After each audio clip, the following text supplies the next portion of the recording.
Hello बच्चों, full marks YouTube channel पर आपका स्वागत है। मेरा नाम सुभाष है, जहां मैं class 9th new NCERT book के कंप्लीट सिलेबस को कवर करूंगा। तो चलिए स्टार्ट करते हैं। आज हम लोग क्लास 9th का new NCERT book chapter number first orienting yourself the use of coordinates exercise 1.1 start करेंगे। तो पहला क्वेश्चन है फिगर 1.3। ये हमारे पास फिगर है। कह रहा है कि सोज रियान्स रूम, ये रियान का रूम है। कह रहा है कि with point O A B C, point O A B और सी दिया हुआ है, ये कॉर्नर पे है। कह रहा है कि द एक्स एक्सिस, ये हमारा जो हॉरिजॉन्टल लाइन है उसे एक्स एक्सिस बोला गया है। एंड वाई एक्सिस, ये जो खड़ी लाइन देख रहे हैं आप, वर्टिकल लाइन, ये हमारा वाई एक्सिस है। आर मार्क इन फिगर, ये मार्क किया गया कि ये हमारा एक्स एक्सिस है और ये हमारा वाई एक्सिस है। कह रहा है कि point O is the origin, ये जो पॉइंट दिया हुआ है ये हमारा ओरिजिन दिया हुआ है। ये जो पॉइंट है हमारे पास ये ओरिजिन है। तो फर्स्ट क्वेश्चन कह रहा है, कह रहा है if D1 and R1 represents the door of Ryan's room. कह रहा है कि D1 ये वाला और R1 ये वाला, ये रियान्स का कह रहा है कि क्या होगा, तो डोर है रूम का।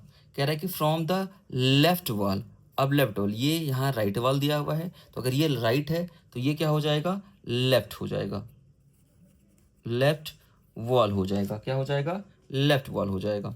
तो लेफ्ट वॉल से हमें देखना है। कह रहा है कि the Y axis of the room. तो सबसे पहले हम लोग कोऑर्डिनेट लिख लेंगे कि डी का कोऑर्डिनेट क्या हो जाएगा। तो देखिए, पिछली क्लास में मैंने बताया था कि एक्स एक्सेस में वाई का वैल्यू 0 होता है। तो कोऑर्डिनेट हम लिखने के लिए हम लोग क्या करते हैं, तो जैसे डी का कोऑर्डिनेट लिखना है मुझे, तो एक्स एक्सेस पे, तो एक्स एक्सेस पे कहाँ है, 8 है, और वाई एक्सिस का वैल्यू कितना हो जाता है, 0। तो डी का कोऑर्डिनेट क्या हो जाएगा, 8 और 0। क्यों, क्योंकि कोऑर्डिनेट लिखने के लिए पहले हम लोग एक्स लिखते हैं फिर वाई लिखते हैं। तो पहले एक्स का वैल्यू 8, इस पॉइंट पे 8 है, और फिर वाई एक्सिस का वैल्यू यहाँ पे 0 हो जाएगा। और R1 का कोऑर्डिनेट दिया हुआ है, तो डी का कोऑर्डिनेट हमारे पास हो गया कितना, 8 और 0। आर का कोऑर्डिनेट दिया हुआ है 11.5 और 0। ठीक है। उसके बाद कह रहा है how far is the door from the x axis. X axis से ये जो डोर है हमारा ये वाला, वो कितना दूर है। तो हम लोग यहाँ लिखेंगे, क्या लिखेंगे, तो फर्स्ट जो हमारा फर्स्ट का आंसर है लिखूंगा सॉल्यूशन में कि D1 का जो कोऑर्डिनेट था वो 8 और 0 था। R1 का कोऑर्डिनेट मुझे दिया हुआ है कितना, 11.5 और 0। अब कह रहा है कि फार कितना दूर होगा, तो दूर कितना है, तो डोर बिगिन 8 यूनिट, क्योंकि देखिए कितना दूर है, तो यहाँ से 0 से लेके यहाँ तक का दूरी, क्योंकि D1 पूछा है, तो 0 से लेके जो हमारा D1 है वो 0 से 1 2 3 4 5 6 7 और 8, तो 8 यूनिट हो जाएगा। 8 यूनिट फ्रॉम लेफ्ट वॉल, कहाँ से, तो लेफ्ट वॉल से। ये हमारा लेफ्ट वॉल था, ये राइट वॉल था, तो लेफ्ट वॉल से 8 यूनिट का डिस्टेंस हो जाएगा। ठीक है।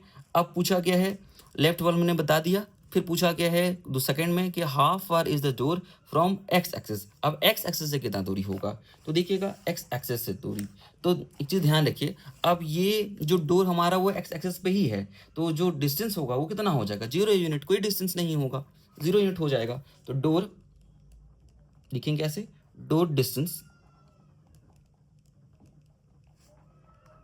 From X axis is equal to कितना यूनिट, तो 0 यूनिट, कितना हो जाएगा, 0 यूनिट। तो फर्स्ट कंप्लीट होता है। अब आते हैं सेकेंड क्वेश्चन के ऊपर। कह रहा है कि what are the coordinate of D1। तो ये चीज़ आप ऑलरेडी लिख चुके हैं कि D1 का कोऑर्डिनेट क्या होगा। तो देखिए D1 का कोऑर्डिनेट हमने कितना लिखा था सेकेंड में, तो D1 का कोऑर्डिनेट था 8 और 0। तो सेकेंड क्वेश्चन भी कंप्लीट हो जाता है। अब आते हैं थर्ड क्वेश्चन के ऊपर। थर्ड क्वेश्चन में देखिए कह रहा है if R1 is the point 11.5 और 0, ये हम लोग लिखे थे कोऑर्डिनेट कि R1 का जो कोऑर्डिनेट है 11.5 और 0 है। कह रहा how wide is the door, कह रहा है कि कितना डिस्टेंस होगा, कितना दूरी होगा, कितना जो दरवाजे का है वो लेंथ होगा, विड्थ कितना होगा। तो चलिए फाइंड करते हैं। तो विड्थ ऑफ द डोर मुझे पता करना पड़ेगा कि डोर का जो विड्थ होगा, चौड़ाई जो होगा वो कितना होगा। तो थर्ड क्वेश्चन का आंसर है width of the door, door का विड्थ कितना होगा। तो R1 का जो कोऑर्डिनेट था 11.5 माइनस, अब देखिए 11.5 यहाँ R1 का कोऑर्डिनेट और ये हमारा है X1 का कोऑर्डिनेट, ये D1 का कोऑर्डिनेट, ये D1 और ये हमारा R1, इन दोनों के बीच का मुझे डिस्टेंस फाइंड करना है, विड्थ पता करना है। तो क्या करेंगे, बड़े में से छोटे को माइनस कर दीजिए। तो 11.5 में से 8 को क्या करेंगे, माइनस कर देंगे। तो हो जाएगा हमारा 11.5 और माइनस 8 इज इक्वल टू कितना मिलेगा, 3.5 यूनिट। ये हमारा हो जाएगा आंसर। ठीक है, आगे क्वेश्चन कह रहा है, कह रहा है डू यू थिंक, आपको सोचने के लिए कह रहा है कुछ, क्या this is a comfortable with for a room door. कह रहा है कि क्या ये जो हमारा आया है वैल्यू, जो वैल्यू हमारा आया है 3.5, क्या ये रूम के डोर के लिए कंफर्टेबल है, क्या ये रूम डोर के लिए कंफर्टेबल है, ये पता करने बोला गया है। आगे बढ़ते हैं, कह रहा है if a person in a wheelchair, अगर कोई पर्सन व्हील चेयर पे है, wants to enter the room, अगर वो व्हील चेयर से अंदर आना चाहता है, तो क्या विल ही या फिर she be able to do so easily, क्या वो बहुत आसानी से उस डोर के अंदर आ सकता है क्या। तो चलिए देखते हैं। हम लोग मान लिए कि 1 यूनिट जो होगा लेट कर रहा हूँ मैं, ठीक है, कि 1 लेट कर रहा हूँ कि 1 यूनिट जो होगा वो 1 फीट के बराबर होगा, ऐसा हम मान लिए। ठीक है, 1 यूनिट जो है 1 फीट के बराबर है। तो अब यहाँ सॉल्व करेंगे क्वेश्चन, देखिएगा ध्यान से। Let 1 unit is equal to 1 feet, 1 feet के बराबर होगा। और वी नो दैट, आपको पता होगा कि 1 फीट जो होता है वो कितने के बराबर होता है, 12 इंचेस के बराबर होता है, 12 इंच।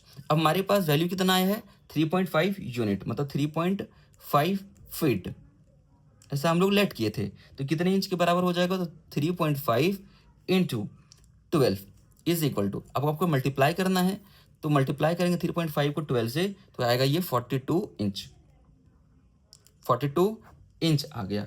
अब 42 इंच, अब आपको ये पता होगा कि किसी भी हॉस्पिटल में या फिर कहीं भी आपने व्हीलचेयर को देखा होगा, तो लगभग जो व्हीलचेयर का जो बाबू लेंथ होता है वो या विड्थ होता है, वो लगभग 32 से लेकर 34 इंच के बराबर ही होता है, बीच में ही होता है। तो नाम लिखूंगा मैं क्या, कि जो व्हील है, व्हील चेयर जो होगा उसका जो विड्थ होगा, लगभग कंपनीज जो होती हैं व्हीलचेयर का जो विड्थ होता है वो 32 से 34 इंच के बीच ही बनाता है। तो लगभग हम मान लिए कि 32 इंचेस होगा।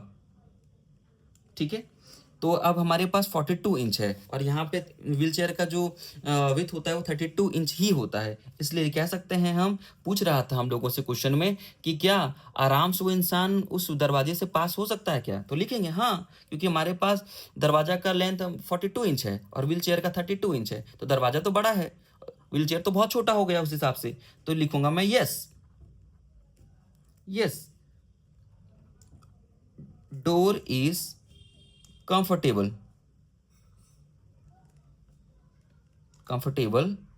for person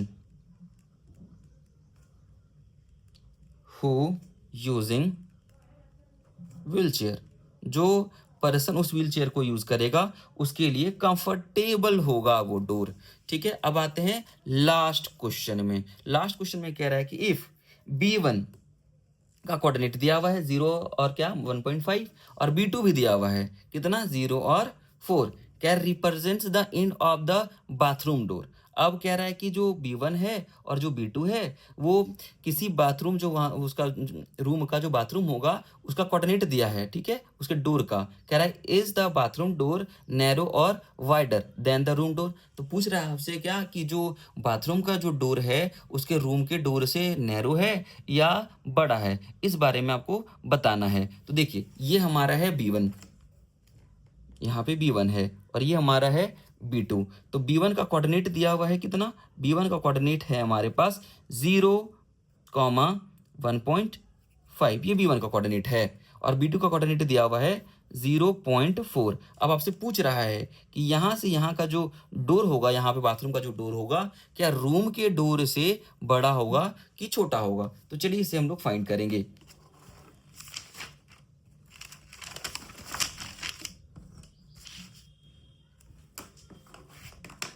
क्वेश्चन नंबर 4, ठीक है, 4 हम लोग सॉल्व कर रहे हैं।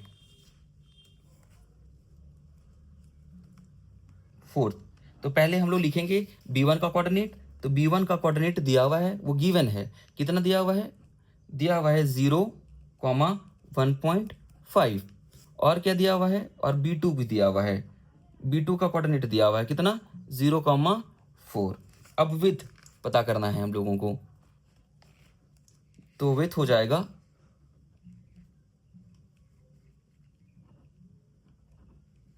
Width of bathroom door, bathroom door. अब विथ देखिएगा ध्यान से। अब क्या करना है, तो यहाँ पे ये हमारा हो गया 2 एक्सेस, ये हमारा है x1 और ये हो गया y1, ये हो गया x2 और ये हो गया y2। अब इन दोनों के बीच का डिस्टेंस फाइंड करना है विथ। तो मैं क्या करूँगा, इस y में से, y2 में से y को सबट्रैक्ट कर देंगे। तो 4 माइनस 1.5 इज इक्वल टू कितना हो जाएगा, 2.5 यूनिट। बहुत बच्चों को ये समझ नहीं आता है कि पॉइंट का सब्ट्रैक्शन कैसे करना है, तो ध्यान से इधर देखिएगा। जैसे यहाँ पे 4 है, 4 के बाद कोई पॉइंट नहीं है, तो यहाँ मैं अपनी मर्जी से एक पॉइंट डालूंगा और 0। अब यहाँ पे 1.5 था, तो पॉइंट को पॉइंट के सामने लिखिएगा और उसके बाद और उसके पहले का डिजिट लिख के सब्ट्रैक्ट कर दीजिए। 10 माइनस, इधर से कैरी लेंगे तो ये 10 माइनस 5 हो जाएगा, 3 माइनस 1 तो 2 हो जाएगा, और पॉइंट के पास, इस वजह से 2.5 यूनिट आया है। अब विथ पता करना है डोर का, क्योंकि बाथरूम का मैंने डोर पता कर लिया है। And width of room door, room का डोर का कितना आया था पिछले क्वेश्चन में, तो 3.5 आया था। रूम के डोर का जो यूनिट था वो कितना था, तो 3.5 था। ये रहा 3.5 था, पिछले क्वेश्चन में हम लोगों ने फाइंड करा था। अब ये पता करना है कि ये बड़ा है कि ये छोटा है, तो दिखने से भी पता चल रहा है कि ये 2.5 यूनिट है, और डोर जो रूम डोर का विड्थ था वो कितना था, 3.5 यूनिट था। तो मैं कह सकता हूं कि 3.5 जो होगा वो ग्रेटर होगा 2.5 से, इसीलिए बाथरूम जो होगा, bathroom door is narrower than room door, room door. तो यहां से ये क्लियर हो गया कि बाथरूम का डोर सकरा होगा और रूम का डोर थोड़ा चौड़ा होगा। तो यहां से ये एक्सरसाइज 1.1 कंप्लीट होता है। अब हम लोग नेक्स्ट क्लास में 1.2 स्टार्ट करेंगे। अगर आपको डेली बेसिस पे चैप्टर बाय चैप्टर सॉल्यूशन चाहिए तो please like and subscribe. Thank you.